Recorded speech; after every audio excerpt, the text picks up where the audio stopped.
சிறகடிக்க ஆசை சீரியலில் டுடே எபிசோடில் நம்ம விஜயை இருந்துட்டு மனோஜ்க்கு பொண்ணு பார்க்க போகிற விஷயத்த வந்து ஸ்ருதி கிட்ட சொல்லிக்கிட்டு இருக்காங்க. அதுக்கடுத்து தான் நம்ம ஸ்ருதி இருந்துட்டு அப்படி ஆண்டி ரொம்ப நல்ல விஷயம் அப்படின்ற மாதிரியும் சொல்லிக்கிட்டு இருக்காங்க. அதுக்கடுத்து தான் சரி ஸ்ருதி, நாளைக்கு மனோஜ்க்கு நல்லபடியாக பொண்ணு பார்க்கணும், அதனால் எந்த நேரம் நல்ல நேரம்னு சொல்லிட்டு ஜோசர்கிட்ட கேட்கறதுனால தான் நான் இந்த கோயிலுக்கே வந்தேன் அப்படின்ற மாதிரி சொல்லிக்கிட்டு இருக்காங்க. சரி நான் கேட்டுட்டேன், நான் கிளம்புறேன், சரி நான் போயிட்டு வரேன் அப்படின்ற மாதிரியே சொல்லிக்கிட்டு இருக்காங்க. ஆண்டி எங்கிட்ட மட்டும் சொல்லிட்டு போகிறீங்க, மீனாவும் பக்கத்தில் தான் இருக்காங்க, மீனாக்கிட்டேயும் ஒரு வார்த்தை சொல்லுங்கள். இல்லை இல்லை, யாரை பார்க்கக்கூடாதுன்னு நினச்சனோ அவ்வளவே நான் பார்த்து முடிச்சிட்டேன். இனிமேல் மனோஜ்க்கு நல்லபடியாக கல்யாணம் ஆகணும், அதனால தான் இந்த அங்க பிரதர்ஷனமே நான் பண்ணேன். அதனால் இனிமேல் இவ முகத்தை நான் பார்க்கவே கூடாது அப்படின்னு சொல்லிட்டு அங்கேருந்து கிளம்புறாங்க. அதுக்கடுத்து தான் மீனா ரொம்பவே ஃபீல் பண்ணுறாங்க. ஸ்ருதி இருந்துட்டு நீங்கள் எதுக்காகவும் வருத்தப்படாதீங்க மீனா, எனக்கு எல்லாம் பழகிருச்சு அப்படின்ற மாதிரி சொல்லிக்கிட்டு இருக்காங்க. அதுக்கு அடுத்ததான் வந்து பார்த்திங்கன்னா நம்ம விஜயா இருந்துட்டு ரொம்பவே சந்தோஷமாக மனோஜ்க்கு பொண்ணு பார்க்க போகிறோன்ற மாதிரி சொல்லிக்கிட்டு இருக்காங்க. ஸ்ருதி இருந்துட்டு இன்னும் டிவோர்ஸ் கேஸே கோர்ட்டில் முடியவே இல்லை, அதுக்குள்ளே மனோஜ்க்கு பொண்ணு பார்க்க போகிறதா சொல்லிக்கிட்டு இருக்காங்க. இந்த விஷயம் ரோகிணிக்கு தெரிஞ்சால் அவங்களும் நம்மளை மாதிரி வந்து அங்க பிரதர்ஷன் தான் பண்ணுவாங்க அப்படின்ற மாதிரி மீனா வந்து கிண்டல் பண்ணிக்கிட்டு இருக்காங்க. அதுக்கு அடுத்ததாக வந்து பார்த்திங்கன்னா மனோஜ் வந்து கோட் ஷர்ட்டோட நேராக பொண்ணு பார்க்குறதுக்காக தட்டெல்லாம் எடுத்துகிட்டு போகிறாங்க. அதுக்கடுத்து தான் நீங்கள் எப்படி இருக்கீங்க அப்படின்னு சொல்லிட்டு பொண்ணு வீட்டுக்காரங்க வந்து கேட்கவும் நாங்கள் நல்லா இருக்கோம் அப்படின்ற மாதிரி சொல்லிக்கிட்டு இருக்காங்க. பொண்ணை பார்க்கலாமா அப்படின்னு சொல்லிட்டு பர்மிஷன் கேட்கவும் அதுக்கடுத்து ஸ்வேதாவை வர சொல்லிக்கிட்டு இருக்காங்க. அவங்களும் அங்கே வந்துடுறாங்க. வந்ததுக்கப்புறமா மனோஜ் இருந்துட்டு பயங்கர அதிர்ச்சியை வந்து பார்த்துக்கிட்டே இருக்காங்க. காஃபி எடுத்துக்கோங்க அப்படின்னு சொல்லிட்டு காஃபியெல்லாம் கொடுத்துக்கிட்டு இருக்காங்க. மனோஜ் இருந்துட்டு நம்ம ஸ்வேதாவே பார்த்துக்கிட்டு இருக்காங்க. அதுக்கு அடுத்ததாக ஸ்வேதா இருந்துட்டு அவங்க அப்பா அம்மா கிட்டே போயிட்டு மாப்பிள்ளைக்கிட்ட கொஞ்சம் தனியாக பேசணும் அப்படின்ற மாதிரியே சொல்லிடுறாங்க.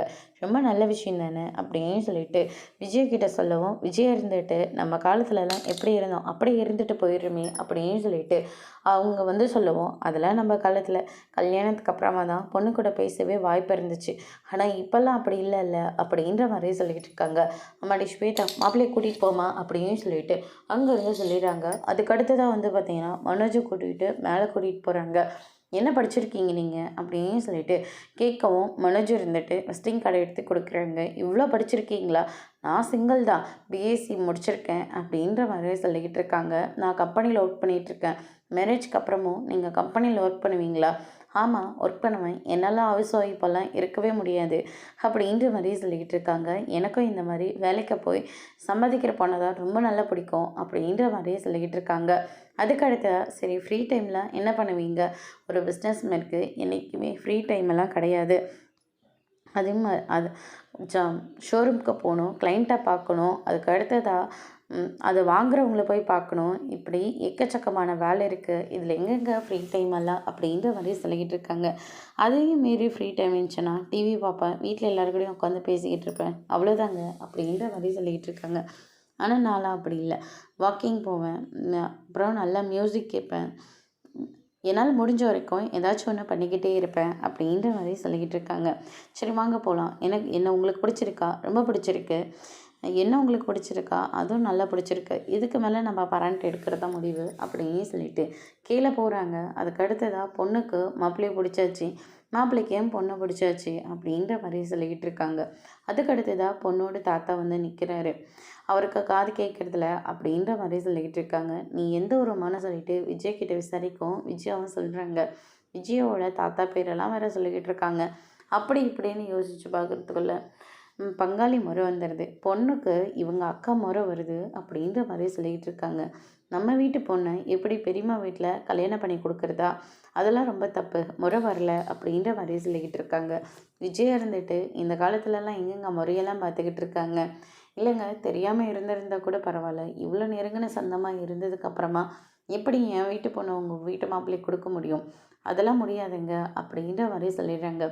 என்னமோ ஒன்று, சொந்தக்காரங்களும் ஆகிட்டோம், எங்கள் பொண்ணுக்கு நீங்கள் ஒரு மாப்பிள்ளையும், அதே மாதிரி உங்கள் வீட்டு பையனுக்கு எனக்கு தெரிஞ்ச ஒரு பொண்ணையும் நம்ம பார்த்துக்கலாம் அப்படின்ற மாதிரி சொல்லி அவங்கள வழி அனுப்பி வைக்கிறாங்க. அதுக்கு அடுத்ததாக அண்ணாமலை இருந்துட்டு போன விஷயம் என்னாச்சு அப்படின்னு சொல்லிட்டு கேட்கவும் நடந்த எல்லா விஷயத்தையும் விஜயா வந்து சொல்லிக்கிட்டு இருக்காங்க. அதுக்கு அடுத்ததாக மனோஜ் இருந்துட்டு ரொம்பவே வருத்தத்தோடு வீட்டுக்கு வராங்க. வந்த கையோடு நம்ம ரவிக்கும் முத்துக்கும் வந்து ட்ரீட்டெல்லாம் கொடுத்துட்ருக்காங்க. எல்லாரும் பொண்ணு ஃபிக்ஸ் ஆனால் ட்ரீட் கொடுப்பாங்க. ஆனால் நீ என்னடனா கல்யாணத்தை நின்னதுக்காக எங்களுக்கு ட்ரீட் கொடுத்துட்ருக்க அப்படின்ற மாதிரி சொல்லிக்கிட்டு இருக்காங்க. நான் எவ்வளோ ஆசையாக பொண்ணு பார்க்கறதுக்காக போனேன்னு தெரியுமா? பொண்ணை எனக்கு பார்த்த உடனே ரொம்ப பிடிச்சி போச்சு. எப்படி இருந்தாலும் கல்யாணம் நடந்துடணும் ஒரு நம்பிக்கையோடு இருந்தேன். கடைசியில் வந்து முறை வரலன்னு சொல்லி கல்யாணத்தை நிப்பாட்டிட்டாங்கடா அப்படின்ற மாதிரி சொல்லிக்கிட்டு இருக்காங்க. நீ பொண்ணுன்னு சொன்னாவே பேர் எழுதி கொடுத்தவே பிடிக்கும். இதில் வேற நேரில் போய் பார்த்துட்டு வந்துட்டேன். அந்த பொண்ணு வேற அழகாக இருந்துச்சுன்னு வேற சொல்லிக்கிட்டு இருக்கேன். உனக்கு என்ன பிடிக்காமையே இருக்கும், ரொம்ப பிடிச்சிருக்கும் அப்படின்ற மாதிரி முத்து இருந்துகிட்டே கிண்டல் பண்ணிட்டு இருக்காரு. அதுக்கு அடுத்ததாக ஒரு குட்டி ஸ்டோரி சொல்கிறேங்க. கணவனை இழந்த ஒரு பொண்ணுக்கு பெரிய பொண்ணா ஒரு பொண்ணு இருக்கா. கணவனை இழந்தவளை இவன் திருமணம் செஞ்சுக்கிட்டான். அந்த அவங்க பொண்ணை அவங்க அப்பா திருமணம் செஞ்சுக்கிட்டாங்க. கடைசியில் பார்த்தா சித்தி முறையாகுது. இப்படி முறை இல்லாமல் தான் எல்லாமே நடந்துக்கிட்டு இருக்கு அப்படின்ற மாதிரி முத்து வந்து விளக்கம் கொடுத்துட்ருக்காங்க. அதோடு இன்னைக்கான எபிசோட் முடிச்சிருக்காங்க. இனி சிறகடிக்க ஆசையில் அடுத்தடுத்து என்னெல்லாம் நடக்க போகுதுன்றதை வெயிட் பண்ணி பார்க்கலாம். தேங்க்யூ.